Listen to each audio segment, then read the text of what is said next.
Assalomu alaykum bugun Agro kanali kuzatuvchilari. Bugun 27-fevral 2025-yil. Biza shu hammaga ma'lum bo'lgan, shu ko'rsatayotgan 5 gektarlik maydonimizdamiz. Bu yerda hozirgi sizlarga bo'lgan voqealarni ko'rsatib boramiz.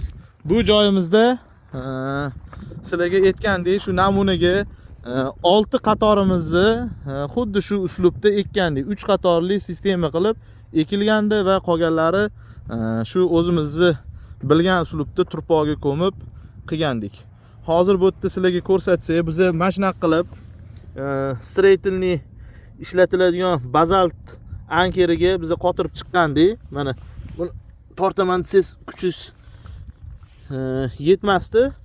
Bu qachonki yer quruq bo'lganda. Biz bu yerda doim 3 marta ketma-ket sug'ardik va juda ham qattiq shamol bo'lganligi oqibatiga xuddi shu holatga keltirib qo'ydi bizning joyimizni. Ko'rib turganingizdek 60-70% ni ochib dabdala qilib tashadi. Qulpnilarimizning holati bu Clery navli qulpnimiz mana xuddi shu ahvolda.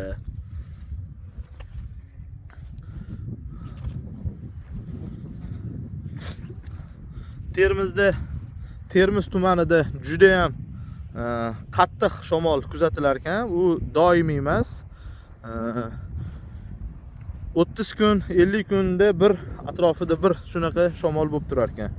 Buni mana ko'rib turganingizdek qulpnini holatini bu oq va qora ranglida tusdagi matoda biz yopgandik. Bu oq material bilasizlar, quyosh nurini qaytaradi va yozgi navli qulpnilarga tavsiya qilinib kelinardi. Biz bu yoqqa ekkandik. Namuna uchun buni orqasi qora edi. Biz atidan probaga sizlar uchun kuzatib borishinglar uchun va o'zimizga kelajakda qilishimiz uchun xuddi shu 3 qatorli va oq tomonini yopgandik. Endi buni ko'rib turganingizdek, bu yerda qulpnilarimizning holati yomon emas. Umumiy olganda yomon emas. Bu yerda kuzda sal kechroq ekilganiga va quyosh nurini qaytarib yerni qizdirmagani hisobiga nisbatan bu qatorimizga qaraganda nisbatan sal orqada rivojlanishga olganda. Bu kuz oyiga qaraganda. Mana hozir ko'rsanglar, yonidagi shu urajayini 2 ta 3 ta bo'g'imgacha bular уже qaynashga uspet qilgan kuz oyida. Holati shu ko'rinishda. Bu yerda biz nima ish qildik? Hozir 3-4 marotaba suv quydik. Termiz hududida bir necha kun bahor fasli sal kechikdi. Har yiliga nisbatan oldingi yillarga qaraganda 10-15 kunga kechikdi deyishyapti. Lekin mana hozir shu yerda ko'rishinglar mumkin. Shu yerda bitta daraxtimiz gullagan, bodomimiz qariyb hozir rasmini qo'yib boramiz. Shu yerda bir hafta 10 kuncha bo'lmadi, 5 kun 6 kun bo'lib qoldi. Hozir bu yerda biz nima ish qilamiz? Birinchi bo'lib nima ish qilamiz? Mana shu eski barglarini xalos qilamiz va ko'rib turganingizdek bu gul shoxlari kuz oyida chiqishga ulgurgan. Shulari va sovuq oqibatida bu уже to'xtagan.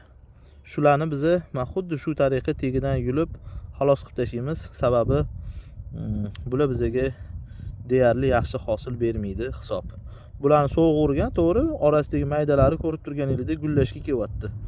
Bular bizga sifatli ko'chat bera olmaydi. Ko'rib turganingizdek mana gullashga yaqin turibdi. Bularni hammasini xalos qilamiz va bahorgi retseptlarimizni, oziqalarimizni oldinma-ketin berishga boshlaymiz. Shu bir hafta ichida, shu mart oylarining boshida, Ramazonning birinchi kunlariga to'g'ri kelyapti.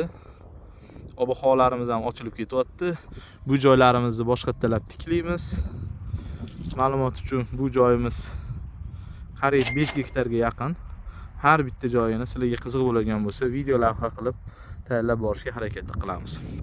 Bu joyimiz teng yarimi maydonimizni, zelinlarimizni bir marta uzib olgandan keyin harakat qilib shu yerlarimizni tayyorlab, yana yarim maydonimizga inshaalloh Toshkentda o'zimizning ko'chatxonamizda ko'chat tayyorlab, sifatli ko'chatlarimizni tayyorlab, shu 10 gektarlik maydonimizni to'ldirib, sizlarga tanishtirib ko'rsatib boramiz. Bizning asosiy maqsadimiz qulupnay mevasini import emas, eksport qilish. Biz hozir mevalarni eksport qiladigan davlat edik. Hozir oxirgi yillarda ko'rib turganingizdek, qulupnaylarimiz bir nechta davlatdan import qilib olib yeb kelyapmiz. Rahmat hammanglarga, kuzatib boringlar. Yana ham har bitta ma'lumotlarni berib borishga sizlarga harakat qilamiz. Orada 2 oy, 3 oy uzilib qoldi. Boshqa biznesga qo'l urgandik. Shu bilan ovora bo'lib, bu dala maydonlarimizni ham xoli qo'ymadik. Faqatgina sizlarga video lavha tayyorlamadik. Basseynlarimiz shu baqaton bo'lib ketgan ekan. Ularni basseynlarni quritib tashlayapmiz va bularni hammasini xalos qilib, boshqachalar suv to'ldirib, shu o'zimizni retsept bo'yicha yana davom etamiz. Faqat hosil uchun endi bu yog'i. Bizani kuzatib boringlar. Qolgan videolar ham bundan da qiziq bo'ladi inshaalloh.